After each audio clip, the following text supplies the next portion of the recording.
In today's video, guys, we're going to be taking a look at the new best controller settings here in Black Ops 6 after our recent update. So if you guys are new and find this video help you out in any way, make sure that like button, subscribe to the channel with notifications on, and let's get into it. Now, jumping into my settings here, we have our button layout and stick layout here first, which I have it on default. I have a PlayStation Edge controller. That's what I play with. I have the paddles on the back. This one jumps and this one slides. I can change the trigger stop levels as well. Overall, a really good controller, and it doesn't matter what controller you're using. It doesn't matter what console you're playing on, PC, Xbox, PlayStation, it does not matter. These settings are going to help you have better aim, win more gunfights. It does not matter. Now, for my horizontal and vertical stick sensitivity, I've actually moved mine up from 1.65 to 1.70. Now, 1.70, I don't know what it is. It's a little bit faster, which I kind of like a little bit more now, actually using it. But I'm snapping onto my targets a little bit easier. I can turn on people if I need to. If I need to look around really quick, it allows me to do that. 1.70, I will not go any higher than this just because I feel like you don't really need to go any higher than 1.70. It's fast, it's not too slow, you're not going to overlook people, you're not going to underlook people. I think 1.70 is perfect, so we're going to keep these at 1.70.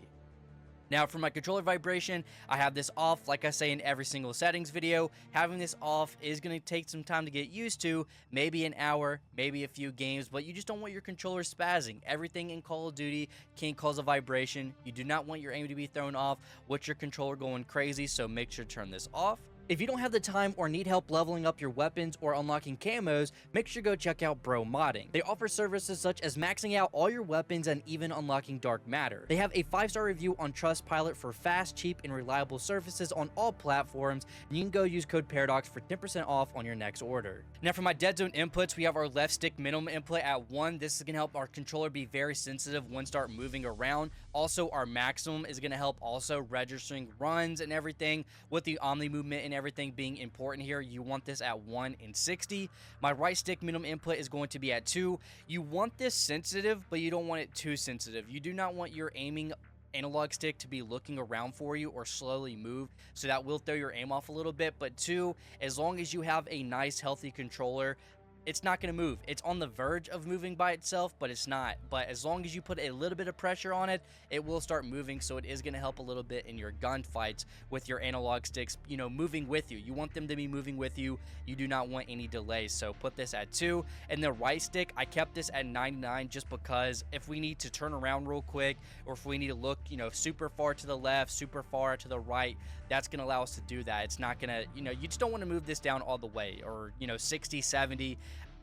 99, in my opinion, is the best one for your right stick maximum input. And for my L2 and R2 button dead zones, we want this at 0, 0. This is going to keep our triggers on our controller here on the bottom ones very sensitive. So if you aim with them, it is going to help out a lot, just keeping it more sensitive, and it will help you win a lot more gunfights as well. Now, for my aiming settings here, we have our sensitivity multipliers, which I kept mine at 0.70. I feel like this is perfect. It's going to make it really easy for tracking your targets if you're looking at them and you're just tracking them. Also, when it comes to snapping onto your targets as well. And a big help, what is going to help make this even more broken, is the target aim assist being on, which we'll talk about here in a little bit, but you want to have these on 0.70. Now, for our aiming advanced settings, we want our ADS transition timing to be instant. As soon as we start aiming down sights, we want our sensitivity multiplier drop down from 1.00 to instantly 0.70 again, which is going to help with your targeting. It's going to help with better accuracy and everything, just keeping on your target. Aim response curve type, linear. Put this on linear. I am willing to bet you money this is the best one. It will make you a better player. And also, we press square here, and our slope scale for our aim response curve is going to be at 0.75. I actually dropped this down from 0.80, and I will say my aim has been a lot more spot on.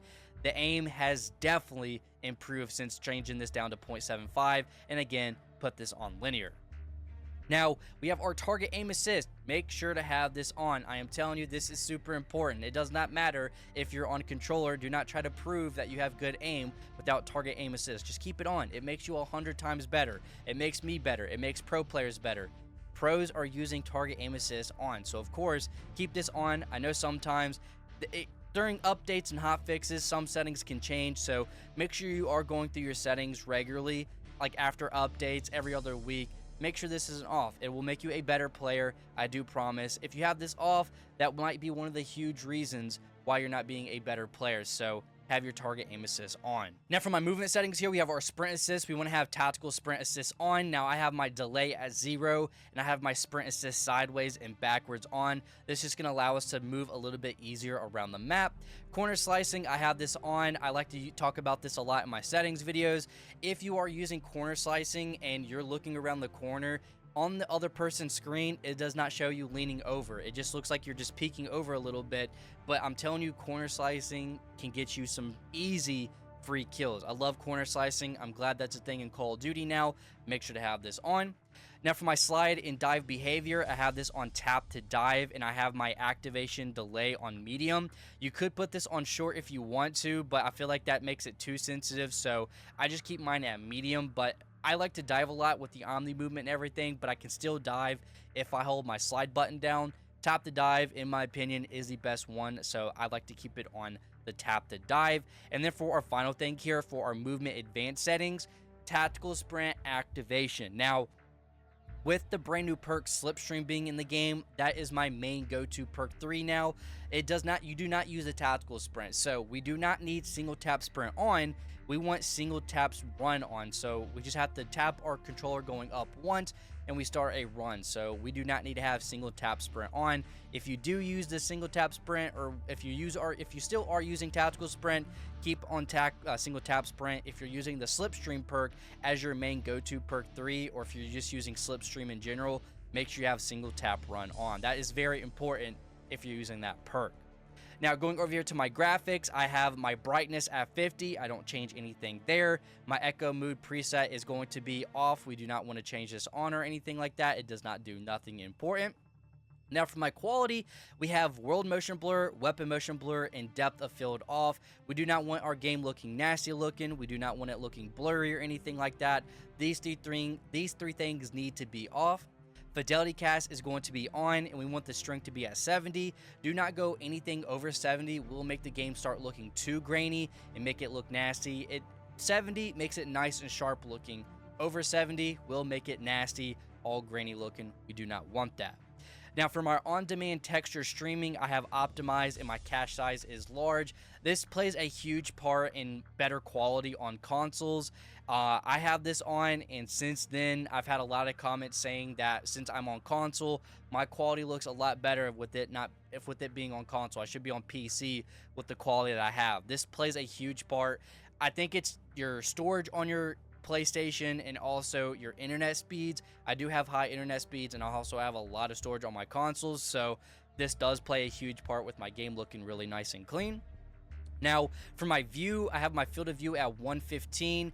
You cannot tell the difference between 115 and 120. I don't play max out at 120 just because there is a chance of small delays, so we don't want to risk that. And again, your eyes are not going to be able to tell the difference between 115 and 120, so I just keep mine at 115.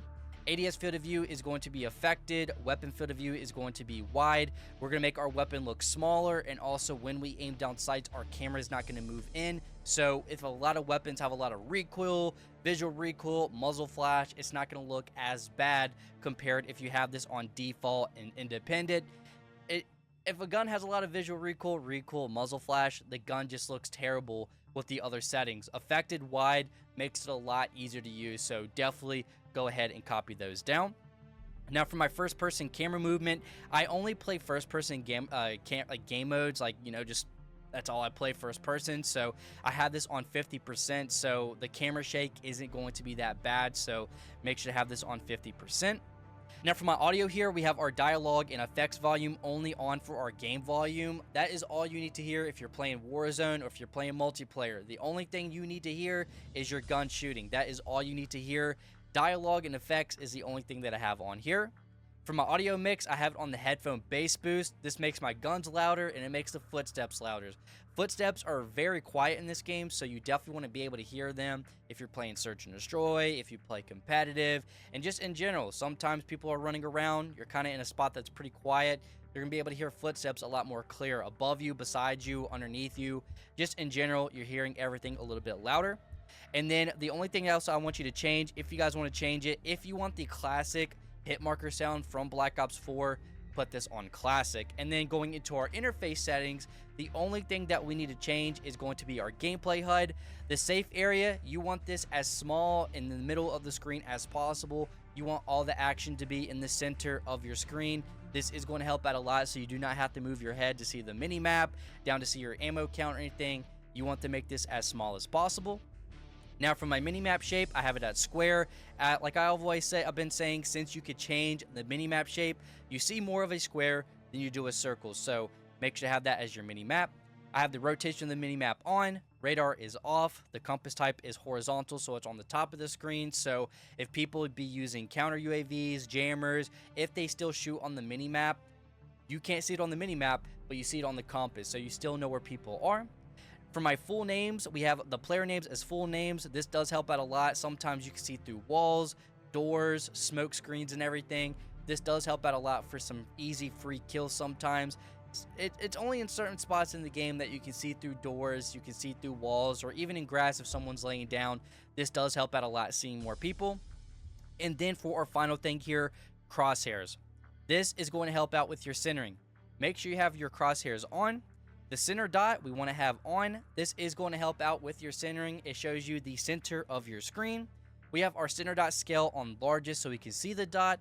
The crosshair spread is on. And then we have our opacity at 100 so we can see everything clear. And then we have the crosshair color at white. I don't change anything, but you can change it to literally any color in the game. If you like to have a preferred color, if you can't really see white as well, or if you want it blue, if you want it green, I mean, you can change it to any color here. But in my opinion, these are the best controller settings right now here in Black Ops 6 Season 2. Go ahead and copy them down. Let me know something that you changed in your settings, and also let me know the best game that you got with these settings. But guys, thanks so much for watching. I hope these settings helped you, and I'll see you on the next one.